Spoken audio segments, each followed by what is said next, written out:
4 सिर्फ। पहले तो वो आ कैसे गए, मैं इसमें नहीं जा रहा क्योंकि बहुत लोग कह रहे हैं कि पुलिस की गाड़ी में बैठ के आए, मैं उसमें जा ही नहीं रहा हूं। आ गए, मार दिया, सिर्फ उन्हीं दोनों लोगों को मारा, उसके बाद अरेस्ट हो गए, वो सरेंडर सा कर दिया उन्होंने। ठीक, उसके दौरान उन्होंने एक ही प्रकार के नारे लगाए, राम राम के नारे नहीं लगाए, जय सिया राम के नारे नहीं लगाए, एक प्रकार के वो नारे लगाए जो एक संगठन अपनी आपराधिक गतिविधियों करते समय इस्तेमाल करता है उन नारों। पहली घटना, उमेश पाल जी की हत्या।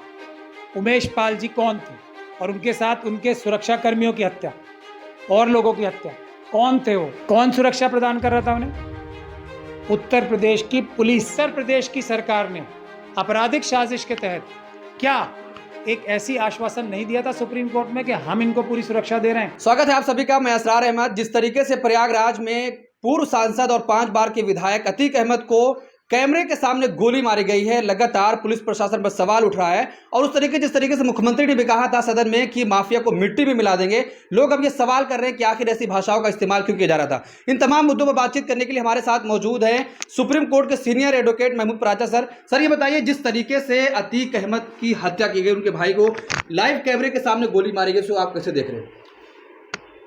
ये अब बात किसी भी सबूत की, किसी भी साक्ष्य की मोहताज नहीं रह गई है कि उत्तर प्रदेश में गुंडा राज है। इसमें अब कोई और दूसरा सबूत की जरूरत, आवश्यकता नहीं। ऐसा मैं क्यों कह रहा हूं? उसकी सबसे बड़ी वजह यह है, जो हत्याएं, लूटपाट, महिलाओं के साथ बलात्कार, व्यभिचार बीजेपी के खुद के ऑफिस बियरर्स, दूसरे पुलिस के अधिकारी कर रहे हैं, वो तो घटनाएं हैं ही। उससे कहीं ना कहीं जो बीजेपी और प्रशासन के मुख्यमंत्री या दूसरे मंत्री हैं, वो अपना दामन बचा लेते कि जी हम काम कर रहे हैं, प्रेस में अपनी पब्लिसिटी करके कह सकते थे। लेकिन ये जो 3 मृत्युकांड हुए, उससे ये बात एस्टैब्लिश हो गई है कि उत्तर प्रदेश में गुंडा राज ही है। पहली घटना, उमेश पाल जी की हत्या। उमेश पाल जी कौन थे और उनके साथ उनके सुरक्षा कर्मियों की हत्या और लोगों की हत्या, कौन थे वो एक ऐसे व्यक्ति थे जिनका जो गवाह थे राजू पाल जी की हत्या में, वो सुरक्षित एक विटनेस थे, सुरक्षित गवाह थे, प्रोटेक्टेड विटनेस थे। कौन सुरक्षा प्रदान कर रहा था उन्हें? उत्तर प्रदेश की पुलिस। किस केस में कर रही थी? राजू पाल जी के हत्या के केस में। कितना हाईलाइट हुआ था। एक सबसे बड़ी जजमेंट एक मानी जाती है पूजा पाल वर्सेस स्टेट, सुप्रीम कोर्ट की। उस केस की जो मुख्य गवाह थे उसको सुरक्षा नहीं दी। इसमें लापरवाही मानी जाए या वो लोग पुलिस के अधिकारी, सीनियर अधिकारी शामिल माने जाएं जिन्होंने इतनी कम सुरक्षा दी कि उनकी दिन दहाड़े हत्या हो गई, इसको लापरवाही माना जाएगा? ये पहला सबूत है। किस तरफ इशारा करता है कि ये लापरवाही नहीं थी, क्योंकि राजू पाल के हत्याकांड में इतने बड़े, जिसको अपराधी बता रहे थे, जो इन्वॉल्व थे, अतीक अहमद साहब के खिलाफ ही चार्ज लगे ना, उनसे बचाने के लिए 2 पुलिस वाले देने थे। ये है गुंडा राज की पहली मिसाल। हत्या कराई। अब ये बातें तो कयास है, लेकिन इस पे भी इन्वेस्टिगेशन होनी चाहिए।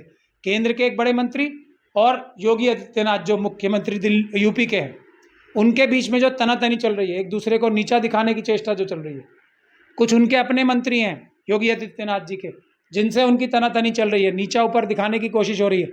क्या ये घटना उसकी वजह से तो नहीं हुई? ये इन्वेस्टिगेशन का विषय है। लेकिन इस प्रकार की तनातनी में इस प्रकार की घटनाएं कारित कराई जा सकती हैं पुलिस के कुछ भ्रष्ट अधिकारियों से मिलके। ये गुंडाराज हुआ या नहीं हुआ? लेकिन मुख्यमंत्री आगे जांच होगी, उसकी उच्च स्तरीय जांच की जाएगी। जांच तो मुख्यमंत्री जी की भी होगी ना, यही तो हम कह रहे हैं। जांच से ही तो पता लगता है सब, यही तो मैं कह रहा हूँ।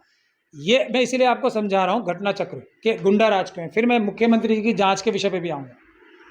उसके बाद एक एनकाउंटर हुआ जो कानून की नज़र में गलत है। एनकाउंटर के लिए मैं पहले भी बोल चुका हूँ, 2 नुकसान होते हैं एनकाउंटर से। एक तो ये दुनिया के सामने आती है बात कि इस प्रदेश की, इस देश की न्यायिक व्यवस्था, प्रशासनिक व्यवस्था इतनी ताकतवर नहीं है कि वो न्याय दिलवा सके लोगों को। तो हमारे देश में एनकाउंटर को एक तरीके से ग्लोरीफाई भी किया जा रहा है। ये देश की न्यायिक व्यवस्था पे एक बड़ा प्रश्न चिन्ह, प्रशासनिक व्यवस्था पे एक बड़ा प्रश्न चिन्ह लगता है। दूसरा और भी बड़ा नुकसान, जो व्यक्ति का एनकाउंटर होता है उसके पास उस घटना के तहत या दूसरे कुछ ऐसे सबूत होते हैं जो मिट जाएं तो फायदा उन लोगों को होता है जो सत्ता में ऊंची जगहों पे बैठे हैं या जो पावर में बैठे हैं। तो वो व्यक्ति मर गया जिससे इंटेरोगेशन करके सबूत जुटाए जा सकते थे उस अपराध के लिए जिसमें वो जिसके लिए इन्वेस्टिगेशन हो रही है, वो मिटा दिए जाते हैं। ये दूसरा नुकसान। तीसरा घटना चक्र मृत्यु का आप लोगों ने सभी अभी कल देखा। क्या उत्तर प्रदेश सरकार ने, मैं तथ्य बता रहा हूं सिर्फ, जब सुप्रीम कोर्ट में अतीक अहमद साहब की फैमिली ने पिटीशन लगाई थी सुरक्षा के लिए, तब उत्तर प्रदेश की सरकार ने आपराधिक साजिश के तहत क्या एक ऐसी आश्वासन नहीं दिया था सुप्रीम कोर्ट में कि हम इनको पूरी सुरक्षा दे रहे हैं?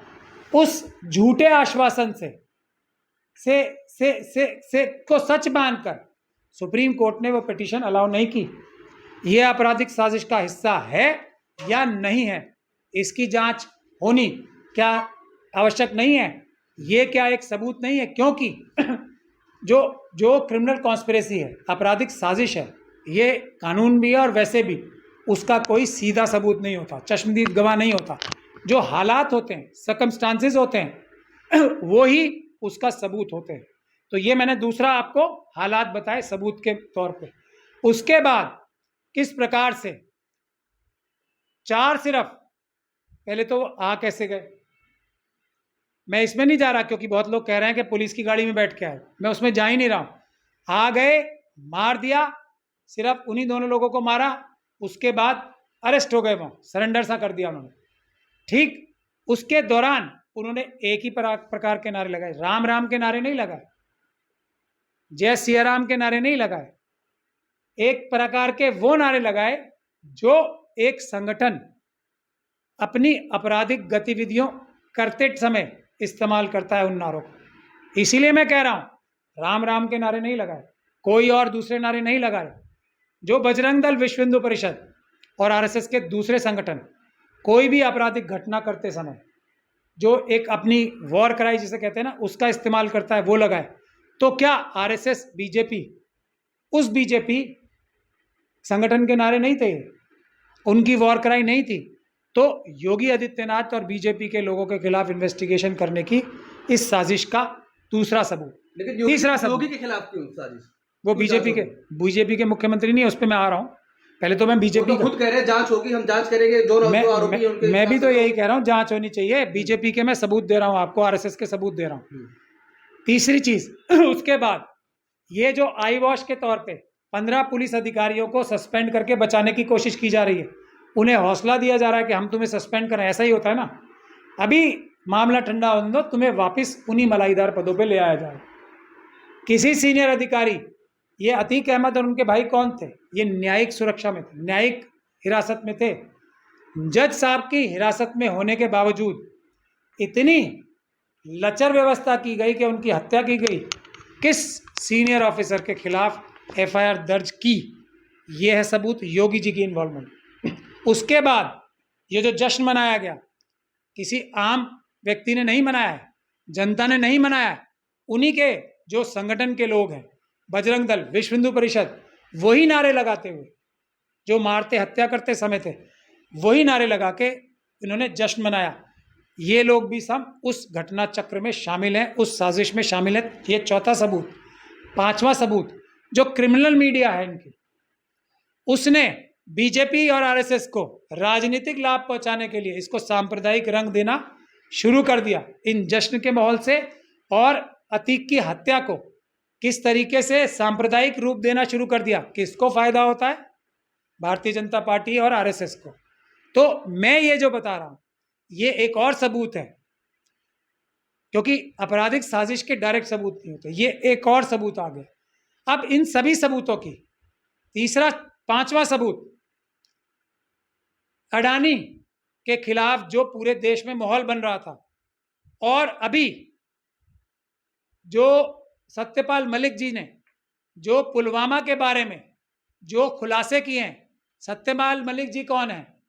उनका स्टेटस है था उस समय गवर्नर जम्मू एंड कश्मीर, जिनको रॉ रिपोर्ट करती है, जिनको रॉ तक इंफॉर्मेशन देती है, आईबी इंफॉर्मेशन देती है, मिलिट्री इंटेलिजेंस उनको इंफॉर्मेशन देती है। जम्मू कश्मीर के गवर्नर की हैसियत इतनी ज्यादा महत्वपूर्ण है देश के लिए। उस व्यक्ति ने क्या इल्जाम लगाए हैं, उससे ध्यान भटकाने का, जो ध्यान भटका है, अब किसको फायदा हुआ, यह आपराधिक साजिश का एक अप्रत्यक्ष सबूत है। इसकी इन्वेस्टिगेशन अगर नहीं होती तो ये और ज्यादा मजबूत सबूत है कि ये आपराधिक साजिश वैसे ही है जैसे मैं बता रहा हूं। अब योगी जी मंत्री कह रहे हैं कि जो पाप किया पाप का सजा मिलेगा, उसको मिल गई। मैं कह रहा हूं ना, ये अपराध किया, जो अपराध का समर्थन कर रहे हैं संवैधानिक पदों पे बैठ के, वो इसी साजिश में। ये एक छठा सबूत आपने बता दिया। मैं तो टीवी एंकर्स को ही कह रहा था अभी, मैंने तो, आपने मुझे यूपी के मंत्रियों का भी सबूत दे दिया, लेकिन ट्वीट डिलीट करके भाग गए हो। नहीं, ये और ये सबूत मिटाने का सबूत जो आपने दे दिया, ये सातवां सबूत आ गया। मैं यही तो कह रहा हूं, अगर इन्वेस्टिगेशन होगी तो अब योगी जी का नाम क्या होना चाहिए? योगी जी ने विधानसभा के पटल से एक धमकी दी थी, एक आपराधिक धमकी दी थी, मिट्टी में मिलाने के अतीक अहमद की फैमिली दी थी या नहीं दी थी? अब कानून का जो प्रावधान है, जो व्यक्ति धमकी देता हुआ किसी अपराध के बारे में प्राप्त होता है और उस धमकी के कुछ दिन बाद, कुछ समय बाद वो अपराध हो जाता है, सबसे पहले पुलिस एफआईआर दर्ज करती है तो उस धमकी देने वाले के खिलाफ, सबसे पहले पुलिस अरेस्ट करती है तो उस धमकी देने वाले को, उसके बाद ही बाकी जो उसके जो अपराधी साजिश में शामिल होते हैं उसके थ्रू बाकी अपराधियों तक पहुंचती है। ये कानून की प्रक्रिया एक आम आदमी को भी मालूम है और विधि को जानने वाले लॉयर्स और जजेस को भी मालूम है। कह रहे हैं कि उत्तर प्रदेश में कानून का राज नहीं है, फिर सुप्रीम कोर्ट को संज्ञान लेना चाहिए या कि न्यायालय को संज्ञान लेती है? जो हाई कोर्ट है वो भी तो कुछ नहीं कर रहा है। आप एक सुप्रीम कोर्ट के वकील हैं, क्या करेंगे? आज 2018 से लेके आज तक आपने कितने एग्जाम्पल देख लिए कि सभी संस्थानों पे कितना दबाव है पूरे दुनिया में, प्रेस के ऊपर, बीबीसी हो, यहाँ तक कि देश की सबसे बड़ी जो पॉलिटिकल पार्टी है उसके एक जो सबसे बड़े नेता है उनकी मेंबरशिप छीन लेना, उनका घर छीन लेना, उनके ऊपर दबाव बनाना, उनकी फैमिली के ऊपर दबाव बनाना। तो ये सब जो कार्रवाइयाँ चल रही हैं ये दिखाती हैं कि हर एक संस्थान को दबाने। खुद मुझे मेरे ऑफिस में रेड, अमित शाह जी, अगर मैं उनकी संलिप्तता करप्शन के केसेस में, दिल्ली दंगों में, दूसरी चीजों में साबित कर रहा हूं तो मुझे मरवा देंगे क्या वो? हथियारे बचेंगे यार? अभी मेरे ऑफिस में रेड करा देंगे वो, और फिर वो रेड की जो वीडियो फुटेज है जिसमें उनका नाम आ रहा है वो दिखाने नहीं देंगे गैर कानूनी तौर पे। ये सब जो प्रक्रियाएं चल रही हैं, इसीलिए हमने परसों एक मार्च निकाला था सुप्रीम कोर्ट की सुरक्षा के लिए, न्यायिक व्यवस्था की सुरक्षा के लिए कि हम जजेस के ऊपर बर्दाश्त नहीं करेंगे कोई भी हमला, कोई भी दबाव। कितना बड़ा समर्थन हमें प्राप्त हुआ। अब देखिए ना, आप जब जजेस को ये भरोसा हो जाएगा कि देश के मालिक, देश की जनता उनके लिए, उनके साथ खड़ी है, तो जो ईमानदार जजेस हैं वो निष्पक्ष रूप से फैसले शुरू करेंगे। अब करना चाहिए इस केस में भी, क्योंकि ये डायरेक्ट सुप्रीम कोर्ट को धोखा दिया था उत्तर प्रदेश की सरकार ने, इसलिए उन्हें इस पे स्वयं संज्ञान लेना चाहिए। हत्यारों को सजा मिलेगी या फूल मालाओं स्वागत होगा उनका? नहीं, माफिया, ये गुंडा राज है। शुरू में तो देखिए गुंडों को गुंडा राज में फूल मालाएं मिलती हैं, मिलेंगी, लेकिन हम अम्बेडकरवादी भी इसी देश में हैं, हम भी देश की जनता है, हम देश के मालिक। देश की जनता से ऊपर कोई अपराधी नहीं है, कोई प्रधानमंत्री नहीं है, कोई मंत्री नहीं है, कोई मुख्यमंत्री नहीं है, कानून से सब नीचे हैं। हम लोग ये कोशिश कर रहे हैं कि हर एक अपराधी, चाहे वो किसी भी पद पे हो, जो संविधान तोड़ता है वो जेल की सलाखों के पीछे हो। अल्टीमेटली सभी अपराधी जेल के पीछे होंगे। लेकिन मेरी एक आखिरी गुजारिश है, जो लोग वहां पर मौजूद थे वो अपने लाइव टीवी, लाइव वीडियो बना के अभी जो उन्होंने देखा है उसको रिले कर दें, क्योंकि ये अपराधी जो आज भ्रष्ट अधिकारी सत्ता में बैठे हुए हैं, वो उन्हीं लोगों को एक मिनट, उन्हीं लोगों को भी मुलजिम बना सकते हैं। क्योंकि ये पत्रकारों पे इल्ज़ाम लगाने की कोशिश कर रहे हैं, ध्यान भटकाने के लिए, झूठी इन्वेस्टिगेशन करने के लिए। जो वहाँ पे लोग मौजूद थे, उनको भी झूठा फंसाने की कोशिश हो सकते हैं। तो वो सबूत के तौर पे सभी पत्रकार बंधु और दूसरे लोग जो थे, अपनी-अपनी वीडियो एक कम से कम सोशल डोमेन में, पब्लिक डोमेन में डाल दें। और किसी भी हालत में, आखिरी बात, किसी भी हालत में आरएसएस और बीजेपी से कोई दोस्ती ना करें। दोस्ती करने वालों का अंजाम आप लोग देख रहे हैं। मैं बता रहा हूं आपको, इन्हीं अतीक अहमद से किसी एक बीजेपी के बड़े कैबिनेट मिनिस्टर ने एक बड़े नेता को मिलवाया था साबरमती जेल में। उन्होंने एक पॉलिटिकल पार्टी उसके तुरंत बाद ज्वाइन की थी। इनसे बात करना बंद कर दें। ये ऐसे लोग हैं, और खास तौर पे ये टीम जिसने हिरेन पांड्या, मैं आपको एग्जाम्पल दे रहा हूं, हिरेन पांड्या अमित शाह जी से पहले होम मिनिस्टर थे, उनकी हत्या हुई।